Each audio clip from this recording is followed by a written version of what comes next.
have a creationist roommate, and I've had her for a semester now. But my real thing is more about feminist views than the science, because I realized I could never teach her, that she's sort of too far gone for that. Sorry to hear that. And she didn't think that, the first feminist movement was good, and I basically told her that we were treated as property. Women were, and she said, I don't think so. And I was wondering, how to respond to that. It's like, well, I'd love not to think so, but it doesn't change facts. We've lost the audio again. That's okay. Well, we can answer Sarah up to this point. Yeah, hang on, Sarah, if you can, and we'll address it. Go. Well, Okay. aren't there many passages in the Bible in which we essentially see? Oh yeah, there's women obey your husband and be subservient to him as he's subservient before Christ. Submit to the church, etc. There's Paul saying that he doesn't permit a woman to be in charge over a man or speak in church, that type of thing. Yeah. There's various ways to interpret it, but the key factor is that women could. There's nothing in the Bible or Christianity or I guess some of the other religions, but just focusing on Christianity in particular, there's nothing in there that talks about equality. There's nothing in there that even implies equality. Lower guys so that we can... Yeah, and in fact, everything about it implies an inequality. And if you listen to people, actually, Beth sent me a link the other day of Kent Hovind in one of his lectures talking about the fall and Adam and Eve in the Garden of Eden and eating the fruit. And Kent Hovind's take on this has got to be one of the most offensive, sexist things I've ever heard.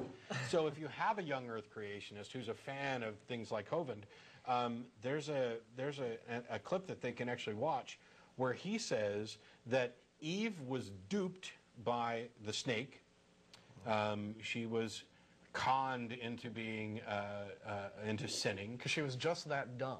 But Adam willingly sinned as a sort of self-sacrifice to join his betrayer, his hopelessly depraved wife in her sin. That this was a self-sacrificing effect that mirrored the effect, mirrored the actions of Jesus sacrificing himself for everybody. Makes him even dumber. Yeah, yes.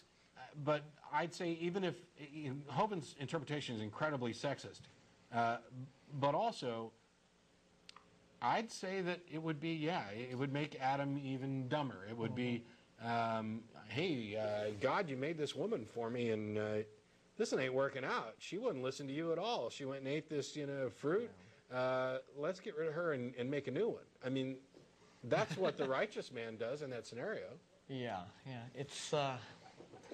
you can just look at the way in which, well, for example, marriage over hundreds and hundreds of years was all about, what did you do with your daughter since they were more or less useless and they couldn't run things? Well, you married them off so that you could form bonds between, say, one powerful family and another powerful family. They were 53 shekels and a goat. Yeah, youngest. That's what marriage always was. They were like they were prearranged sort of business and political arrangements between powerful families, and it really wasn't about love and romance, and it really wasn't certainly about what the girl wanted, because what she wanted didn't really mean anything. Yeah. It was kind of irrelevant. That and the idea that if you wanted a wife, one of the best loopholes in the Bible was to go out and find a woman that you found attractive and rape her. Because if you did, then she'd be required to marry you. Woo! Yeah, all I'd have to do is pay Dad 50 shekels. Oh, Sarah's back.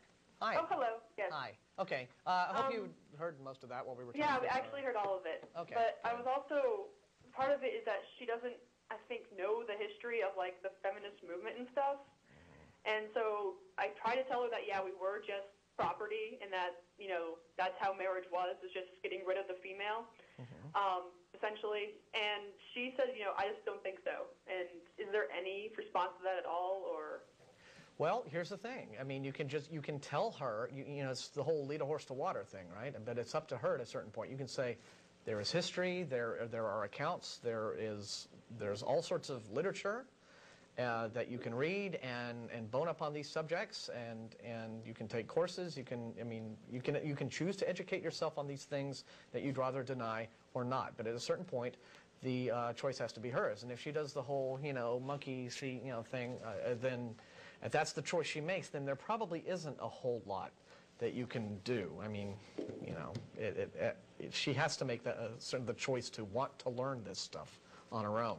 And if her preconceptions are things that she needs to protect too desperately at this point to sort of keep herself in an emotionally safe spot, then that's kind of where she is right now. She doesn't want to get out of her comfort zone. She doesn't want to get out of it. It kind of reminds me a little bit of talking to some of the conspiracy theorists where they say, you know, well, here's what I believe and why. And then if you offer evidence or point out flaws in the theory or anything else, the answer isn't, and I'm generalizing a bit here, the answer is often the same.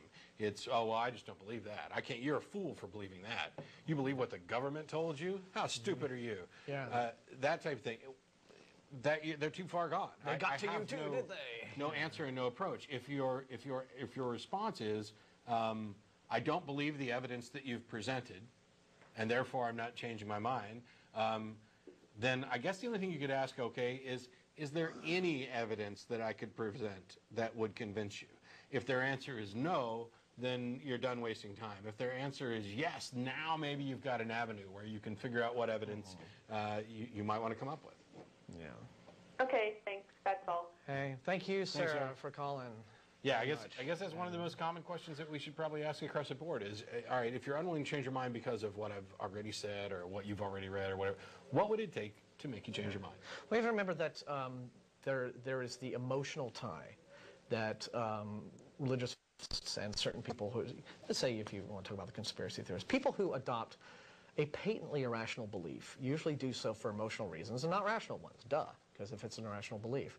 And if holding on to that belief is something that they think protects them emotionally, is giving them, you know, comfort in confronting things about life that they don't really understand, or is helping to sort of validate or reinforce ideas that they want to be true because they find other things about life either scary or whatnot, then the emotional defense mechanism is something that is very difficult to hack your way through.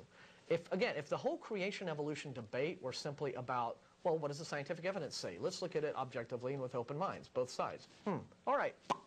Evolution wins, right? It would be that simple.